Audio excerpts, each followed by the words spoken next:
Bert!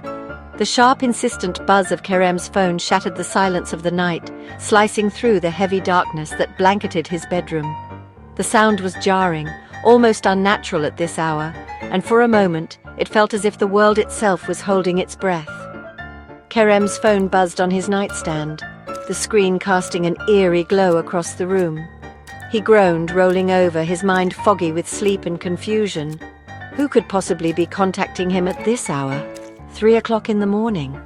The digital clock blinked 3 a.m. in harsh red digits, a time that always seemed to carry a sense of unease. Weird. Who would text at this hour? His friends knew better, and his family would never reach out so late unless it was an emergency.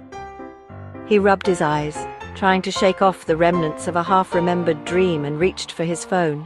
The device felt cold and unfamiliar in his hand. It wasn't a text. No notification banner, no preview of a message, just a single silent alert. Instead, his screen displayed a blank black background with a single ominous red eye staring back at him. The icon was simple, yet deeply unsettling. An unblinking crimson iris that seemed to pulse with a life of its own. It wasn't like any app he'd ever seen. There were no words, no familiar logos, nothing to indicate where it had come from or what it was supposed to do. Just that eye, fixed and unwavering, as if it was peering straight into his soul. Kerem hesitated, his finger hovering above the icon. He scrolled through his home screen, searching for any clue, but the app was new. He was certain it hadn't been there before he went to sleep. His heart began to race, a dull thud echoing in his chest. There was no name, just the eye, watching him. It seemed to follow his every movement, the red iris glinting in the dim light. The longer he stared, the more it felt like the app was waiting for him to do something, anything. Kerem tried to swipe it away, his thumb moving in quick, nervous motions. But the icon wouldn't budge. It clung to his screen, immovable, as if it had rooted itself deep within the phone's system. He pressed and held the icon, expecting the familiar X to appear so he could delete it. But nothing happened. No options, no way to remove it. The app was locked in place, defying every attempt to get rid of it. This wasn't right. This was very, very wrong. A creeping sense of dread began to settle over him, heavier than the darkness in his room. He felt exposed, as if the eye on the screen could see more than just his face. It could see his thoughts, his fears. He glanced around his room, half expecting to find someone or something watching him from the shadows. But there was only silence, broken by the faint hum of his phone and the pounding of his heart. A shiver ran down his spine, prickling his skin with goosebumps. He clutched the phone tighter, uncertain whether to turn it off or throw it across the room. Whatever this app was, it had found its way to him, and it wasn't going away. Kerem was a pretty average high school student. He liked video games, hanging out with his friends and trying to avoid homework whenever possible. He wasn't exactly a tech whiz, but he wasn't clueless either. This app, however, was unlike anything he'd ever encountered. It seemed glued to his phone, a digital parasite. Unease twisted in Kerem's stomach. He had a bad feeling about this. He tried everything to get rid of the app. He restarted his phone, even let the battery drain completely, hoping it would disappear. No luck. The eye was still there, patiently waiting. Then he went online, searching for anything remotely similar. He typed in phrases like mysterious app, red eye app, and even cursed phone. Nothing. It was as if the app didn't exist, at least not in any searchable database. That's when things got really strange. The night was thick with silence, the kind that presses in on you from all sides, making every creak and whisper seem amplified. Kerem had finally drifted off to sleep, the events of the day swirling in his mind, but the peace didn't last long. Later that night, Kerem woke with a jolt, his heart pounding in his chest. The room was pitch black except for a strange cold glow coming from his phone. It was as if the device was calling to him, demanding his attention. He blinked, trying to clear the fog of sleep, and realized the light was coming from the camera app, open, unprompted, and pointed directly at the foot of his bed. The eye app was open and the camera was on. He hadn't touched it. The lens seemed to be searching scanning the darkness for something unseen. Kerem's breath caught in his throat as he realized he had no memory of unlocking his phone, let alone opening the app. It was as if the device had a mind of its own, acting on some hidden impulse. He watched in disbelief as the app pointed towards his bedroom door, the image flickering on the screen. The feed was unstable, the picture warping and distorting as if something was interfering with the signal. Every few seconds, the camera seemed to focus on the door, as though it was waiting for something or someone to appear. Kerem's mind raced with possibilities, but none of them made sense. And there, in the shadows behind the door, he could have sworn he saw something. A shape barely visible seemed to move just out of the camera's reach.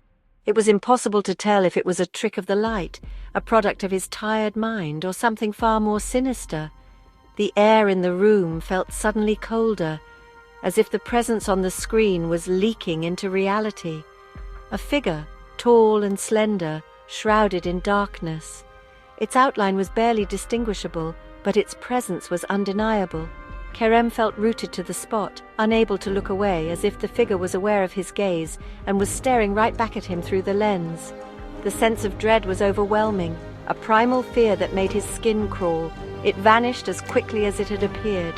One moment, the figure was there, looming, watching, and the next it was gone, swallowed by the darkness. The camera feed returned to normal, the room once again empty. But Kerem knew what he had seen. The silence that followed was even more unsettling, as if the night itself was holding its breath, waiting for what might come next. The next night, the same thing happened. The camera turned on, showing the shadowy figure behind his door. Only this time, it was closer. The figure seemed to be moving closer each night, inching its way out of the app's camera and into Kerem's room. Fear coiled like a snake in his gut. He tried to tell himself it was just a glitch, a trick of the light, but deep down he knew better. Something was terribly wrong. And it wasn't just the app. Reality itself seemed to be glitching. One moment Kerem would look in the mirror and see his reflection, and the next it would be replaced with a distorted, grotesque version of himself. His phone camera started acting up too, showing him glimpses of a world that wasn't quite right. The world was warping around him, and the app was at the center of it all.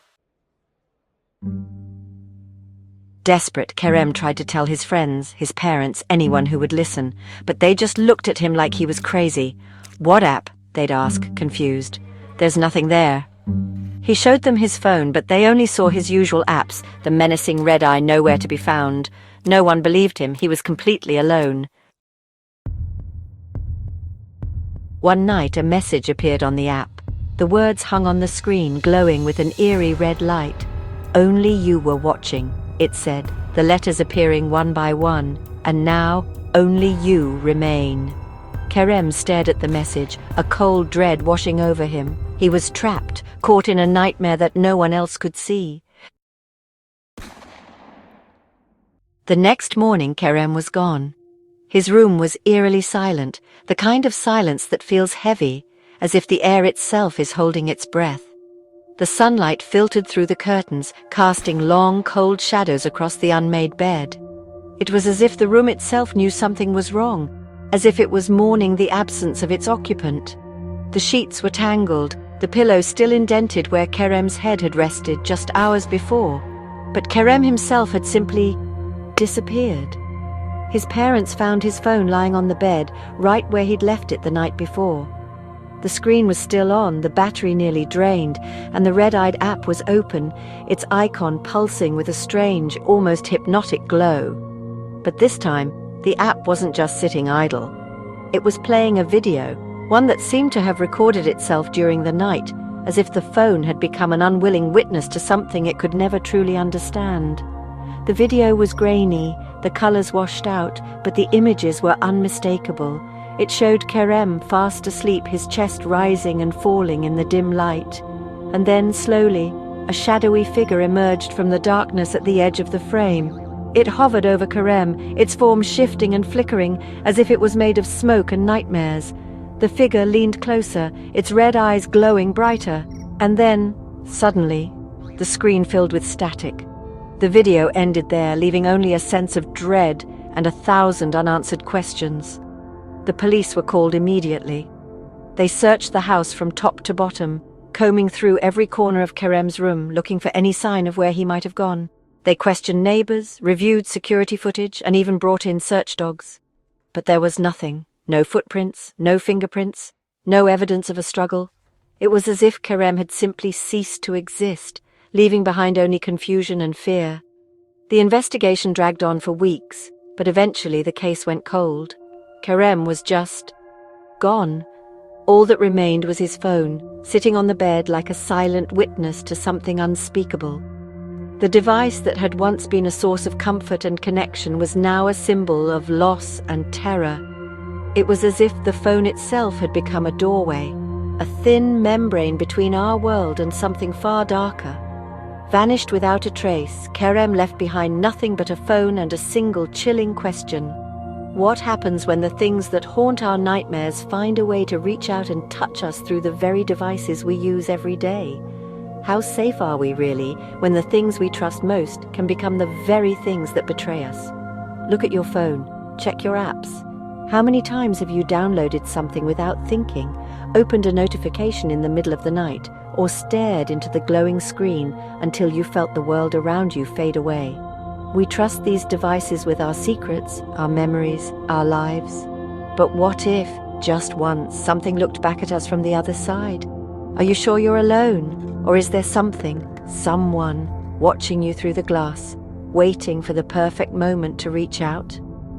Tonight, when you turn off the lights and check your phone one last time, remember Kerem. Remember the red-eyed app, and ask yourself, what would you do if your nightmares found a way to follow you home?